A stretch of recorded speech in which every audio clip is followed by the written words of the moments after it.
Hello friends, आज हम बात करने वाले हैं RRR मूवी की स्टोरी के बारे में। दोस्तों, यह फिल्म ब्रिटिश राज के खिलाफ बगावत करने वाले दो क्रांतिकारी वीरों अल्लूरी सीतारमन राजू और कामाराम भीम की असल जिंदगी पर आधारित है। यह फिल्म 1920 में शुरू होती है। उस समय भारत पर ब्रिटिश राज था। स्कॉट और उसकी पत्नी कैथरीन ब्रिटिश राज में अधिकारी थे। एक बार वे आदिलाबाद तेलंगाना के जंगल में जाते हैं और वहां से गोंडा नाम के आदिवासी लोगों को देखते हैं। फिर उसकी माली नाम की लड़की को चुरा कर अपने साथ दिल्ली ले जाते हैं। उस ट्राइब के मुखिया भीम को जब यह बात पता चलती है तो वह मल्ली को बचाने के लिए कसम खाता है। फिर वह अख्तर नाम के मुस्लिम की फेक आईडी बनाकर दिल्ली के लिए निकल पड़ता है। इसके साथ लच्चा नाम का एक युवक भी जाता है जो उसे गाइड करता है। उधर हैदराबाद के निजाम को इस घटना की खबर मिलती है और भीम की प्रतिज्ञा के बारे में पता चलता है। वह अंग्रेजों का चापलूस था, इसलिए वह स्कॉट और कैथरीन को बता देता है कि भीम उनसे बदला लेने के लिए निकल पड़ा है। लेकिन कैथरीन को इससे कोई फर्क नहीं पड़ता है। वह रामाराजू पुलिस अफसर को बुलाती है और भीम को खत्म करने के मिशन पर भेज देती है। रामाराजू अपने अंकल के साथ आजादी के सम्मेलनों में जाने लगता है ताकि भीम का पता लगा सके। एक दिन राजू को पता चलता है कि लच्चू भीम का साथी है। वह उससे दोस्ती करता है ताकि भीम तक पहुंच सके। लेकिन जब लच्चू को पता चलता है कि राजू पुलिस अफसर है तो वह भाग जाता है। इसी दौरान संयोग से राजू और भीम की मुलाकात हो जाती है, लेकिन दोनों एक दूसरे की सही आइडेंटिटी को नहीं जानते थे।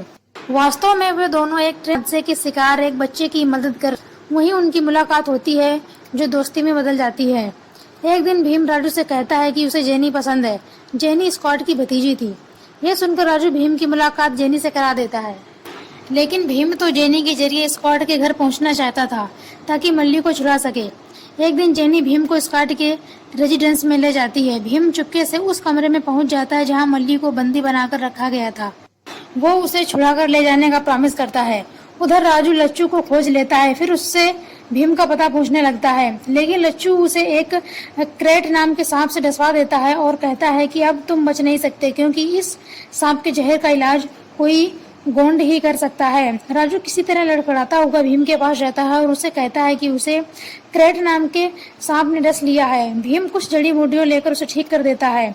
इसे राजू समझ जाता है कि वही भीम है, लेकिन भीम बिना पूछे दोस्त समझकर उसे अपनी मिशन के बारे में सब कुछ बता देता है। उसे अभी नहीं पता होता है कि राजू अंग्रेजों का पुलिस अफसर है। भीम अपने दोस्तों के साथ कुछ जंगली जानवर लाता है और स्कॉट के घर छोड़ देता है, जिससे चारों तरफ अफरा तफरी मच जाती है। भीम स्कॉट के आदमियों को मारने लगता है, लेकिन तभी राजू आ जाता है और कहता है कि स्कॉट ने कहा है अगर तुमने हथियार नहीं डाले तो वह मल्ली को भी शूट कर देगा। यह सुनकर भीम मजबूरन रुक जाते के सिपाही उसे पकड़ लेते हैं। भीम के प्लान को असफल करने के लिए राजू को प्रमोशन दे दी जाती है, लेकिन उसे बहुत पछतावा हो रहा था। वास्तव में वह आजादी के लिए लड़ रहा था और पुलिस में इसलिए आया था ताकि एक दिन अफसर बने और अंग्रेजों के हथियार कब्जा कर सके। अगले दिन भीम को जनता के सामने कोड़े मारने का ऑर्डर दिया जाता है। राजू ने उसे बहुत समझाया कि स्कॉट से माफी मांग ले, लेकिन भीम कहता है कि इससे पहले वह मरना पसंद करेगा। फिर सिपाही उसे कोड़े मारने लगते हैं।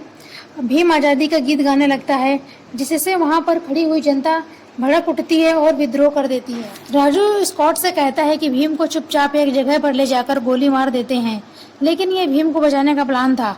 स्कॉट के आदमी भीम को एक गुप्त जगह ले जाते हैं। पीछे से राजू मल्लू को छुड़ाकर ले जाता है। इसी दौरान उसकी स्कॉट के लोगों से लड़ाई होती है और वह जख्मी हो जाता है। दूसरी तरफ भीम खुद को आजाद कर लेता है, लेकिन जब वह राजू के साथ मल्लू को देखता है तो उसे लगता है कि वह मल्ली की हत्या करने वाला है। इसलिए राजू के सिर पर चोट करता है, जिससे राजू बेहोश होकर गिर जाता है और भीम मल्ली को लेकर वहां से निकल जाता है। होश आने पर राजू को स्कॉट के सिपाही अरेस्ट कर लेते हैं। कुछ महीनों बीत जाते हैं। भीम मल्ली के साथ हथरस में रह रहा था। एक दिन वहां पुलिस आती है, लेकिन राजू की पत्नी सीता उनसे झूठ बोल देती है कि वहां चेचक नाम की बीमारी फैली है। यह सुनकर वे जल्दी वहां से निकल जाते हैं। सीता भीम के बारे में नहीं जानती थी। वह उससे बताती है कि राजू वास्तव में अंग्रेजों की जासूसी के लिए पुलिस में भर्ती हुआ था। एक दिन वह उनके गोला बारूद पर कब्जा करना चाहता है। ये सुनकर भीम को अपनी गलती का एहसास होता है। वो अपने दोस्त राजू को बचाने के लिए तैयार हो जाता है। इसके बाद भीम स्कॉट की बैरक पर जाता है। वहाँ बंदी राजू को छुड़ा लेता है। वे दोनों बहुत से सोल्जर से लड़ते हैं और जंगल में भाग जाते हैं। रात को वापस बैरक में आते हैं और एक जलती हुई मोटरसाइकिल स्कॉट की बैरक की तरफ छोड़ देते हैं। वहाँ बहुत सा गोला बारूद रखा हुआ था। इससे बैरक में बाइक टकराने से भयंकर आग लग जाती है और विस्फोट हो जाता है, जिसमें कैथरीन समेत कई अंग्रेज मारे जाते हैं। स्कॉट भी घायल हो जाता है। राजू भीम को राइफल देता है और स्कॉट को मारने के लिए कहता है।